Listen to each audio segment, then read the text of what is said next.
माझ्या इथे 4 नळातून पाणी येतं, एका नळातून नाही. जमिनीतलं बोरचं एक पाणी आहे धुण्या भांड्याला. 24 घंटे नळ चालू आहे, 24 घंटे.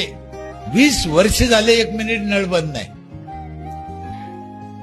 दुसरं पाणी आहे जायकवाडी धरणातून नेलं आम्ही. ते पाणी जायकवाडी धरणातलं पाणी 3ऱ्या मजल्यावर जातं. त्याला मीटर आहे, जेवढं पाहिजे तेवढंच घेते. बगर मोटरचं जातं 3ऱ्या मजल्यावर. बाईनं खाली नाही यायचं, पाण्यानं वर जायचं. रात्रंदिवस 24 घंटे.